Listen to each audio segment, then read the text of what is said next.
क्योंकि अद्भुत कार्यक्रम है आज का। और हम निवेदन कर रहे थे ये कि हमें जो स्वतंत्रता मिली है यूं ही नहीं मिली है, कितनों ने अपना जान गंवाया है। तब आज हम लोग स्वतंत्र पूर्वक स्वतंत्रता से इस स्वतंत्र देश में सांस ले रहे हैं। वो जालियांवाला बाग का हत्याकांड देखा जाए तो 379 लोगों ने जान दे दिया था। क्यों जान दिया था? ताकि हम लोग आज स्वतंत्र रह सकें। और क्या आज हम लोग स्वतंत्र हैं? बस एक सवाल है, आज हम लोग स्वतंत्र हैं? अगर आपके घर की कोई बेटी, कोई माँ, कोई बहन अकेले शाम को मार्केट चली जाती है तो उसे डर लगता है। क्यों और किससे डर लगता है? क्या पुनः हम लोग परतंत्र नहीं होने को जा रहे हैं? क्या स्वतंत्रता रही हमारे पास? नहीं रह पाई। क्यों नहीं रह पाई? क्या पुनः भगत सिंह कब्र से उठकर आएंगे हमें आजादी दिलाने? नहीं आने वाले हैं। ये आजादी पूरा हमको दिलानी पड़ेगी। घर घर में झगड़े हो रहे हैं, ये प्रांत के नाम पर देश बढ़ते जा रहा है, ये जाति के नाम से देश बढ़ते जा रहा है, ये भाषा के नाम से राष्ट्र टूटते जा रहे हैं। इसीलिए भगत सिंह ने हमें आजादी दिलाई थी क्या? नहीं, इसलिए आजादी नहीं दिलाई थी। अगर उन्होंने आज हम भाई भाई लड़ रहे हैं, घर घर परिवार टूट रहे हैं, राष्ट्र के प्रति एकता नहीं रहा, अखंडता नहीं रहा, परिवार में प्रेम नहीं रहा, अगर इसलिए आजादी दिलाई थी तो भगत सिंह ने गलत किया था, अपना जान देकर के गलत किया था। इस 25 वर्ष का उम्र नहीं देखा था और इस देश को आजादी दिला करके वो चले गए ताकि आने वाले भविष्य में सभी स्वतंत्र पूर्वक जीवन जिए। और लेकिन आज हम लोग पुनः उसी स्वतंत्रता की ओर जा रहे हैं, स्वतंत्र पूर्वक नहीं जी पा रहे हैं। क्यों नहीं जी पा रहे हैं? क्या स्थिति आ गई इस देश की? इसीलिए उन्होंने आजादी हमें नहीं दिलाई थी कि पुनः हम लोग घर घर में लड़े, भाई भाई लड़े और परिवार में लड़े और समाज के प्रति एकता खत्म हो जाए। ये नहीं स्थिति है।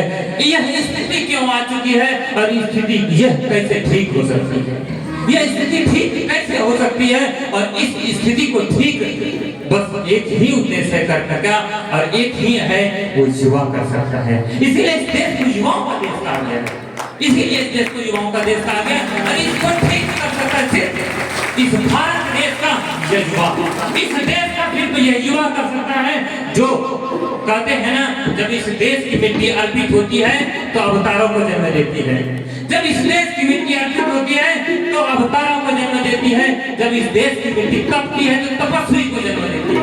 और जब इस देश की मिट्टी ज्ञान से जुड़ती है तो विद्वानों को जन्म देता है। और जब इस भारत देश की मिट्टी जग जाती है तो आप जैसे युवाओं को जन्म देता है, जिसके कंधे पर यह माँ भारती, माँ संस्कृति गुहार लगा रही है, आज हमें पुनः आजादी दिलाओ, विचारों को आजादी दिलाओ, इस राष्ट्र को पुनः आजादी दिलाओ। जो कि आज हम लोग प्रतंत्र की ओर आगे, वो आजादी मांग रही है संस्कृति, वो आजादी मांग रही है भारत माता कि यह फिर से पुनः उस ओर जा रहा है। और ये ठीक हो सकता है सिर्फ हमारा विचार बदल करके, और ठीक हो सकता है तो सिर्फ ये युवा जो गायत्री परिवार के युवा हैं। ये संस्कृति जग चुकी है, ये भारत माँ की मिट्टी जग चुकी है, क्योंकि जगती है तभी ये युवा एकत्रित होते हैं।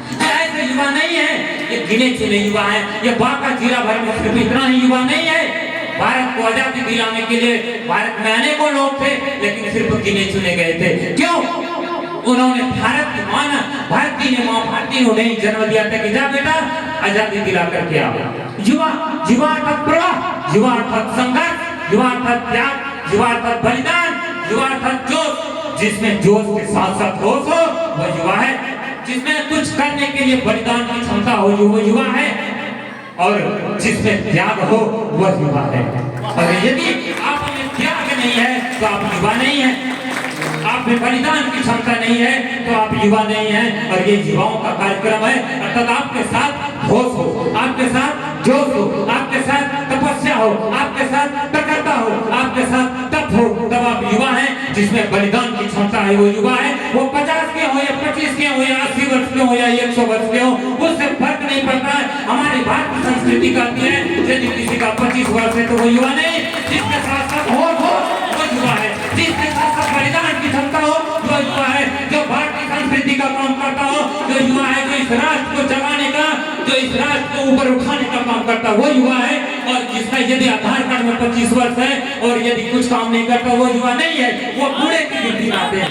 यदि और ये संस्कृति, ये भारत माँ इन युवाओं को पुकारती है, हे बेटा उठो, हे युवाओं उठो, जाग और जग जगह जागरण का गीत गा, उठ और इस संस्कृति को पुनः आजादी दिला, उठ और विचारों की आजादी दिला, उठ अपने विचार को बदल और अपने विचार को बदलवा और पुनः इस भारतीय संस्कृति की गौरव गाथा देश में।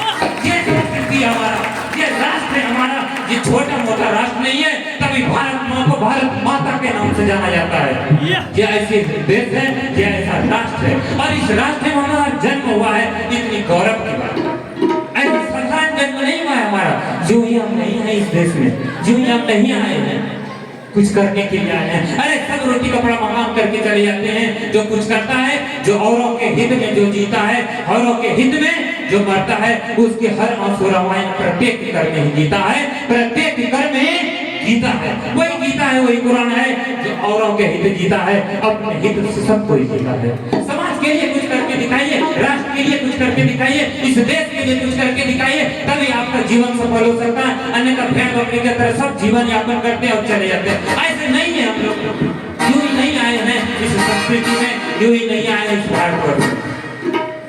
और आज का जो ये कार्यक्रम है, आपको जगाने का, आपको बदलने का, आपको परिवर्तन करने का, क्योंकि आप अपने आप को पहचानिए, अपने आप को जानिए, अपने आप को समझिए कि आप भी वो युवा हैं जो सब कुछ कर सकते।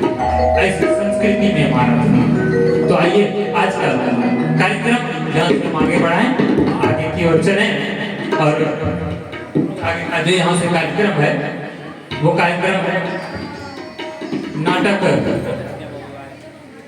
एक लघु नाट्य के पहले भैया से आमंत्रण है कि आज जब का ये जो उद्देश्य है, युवाओं का उद्देश्य है, युवा सम्मेलन का उद्देश्य है, युवाओं पर है। आज का जन्मदिन विवेकानंद के जन्म दिवस पर हम लोग मनाते हैं।